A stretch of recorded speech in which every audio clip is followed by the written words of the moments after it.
Hi viewers, பார்த்தீங்களா கடலை எவ்வளோ அழகாக உடைக்கிறாங்கன்ட்டு. எங்கள் நிலத்தில் விளைஞ்ச கடலைங்க, எங்கள் நிலத்தில் விளைஞ்ச கடலையை அழகாக கொண்டு போய் மிஷினில் உடச்சி அதை பருப்பாக்கி அதுக்கப்புறம் செக்கில் போட்டு ஆட்டி எண்ணெயாக எடுப்போங்க. இது ரெகுலர் ப்ராசஸ் தான். கிராமத்தில் இருக்கிறவங்களுக்கு மோஸ்ட்லி தெரிஞ்சிருக்க வாய்ப்பு உண்டு. ஆனால் நகர்ப்புறங்களில் இருக்காங்கள்ல, அவங்களுக்கு தெரியறதுக்கு கொஞ்சம் வாய்ப்பு கம்மி தான். நிறைய பேருக்கு தெரிஞ்சிருக்கும், நிறைய பேருக்கு தெரிஞ்சிருக்காது.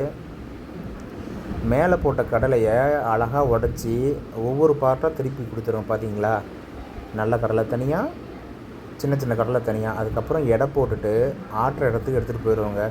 கிலோவுக்கு எவ்வளோ ரூபான்னு இருக்குது. இந்த இடத்துல தான் ஆட்டுவோம்.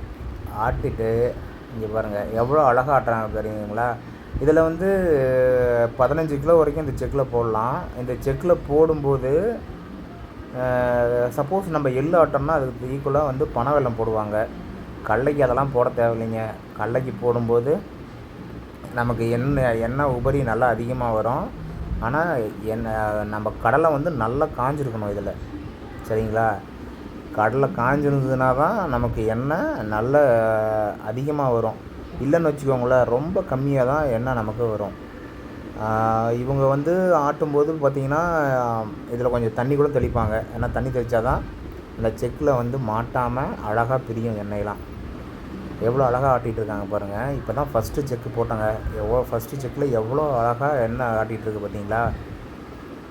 இது ஃபுல்லாக 15 கிலோ பிடிக்கும். 15 கிலோவில் நமக்கு பார்த்திங்கன்னா 5 to 6 லிட்டர் எண்ணெய் தான் வருன்றாங்க. அவ்வளோதான் எங்களுக்கும் வந்துச்சு. ஏன்னா ரொம்ப அதிகமாகலாம் வரலைங்க.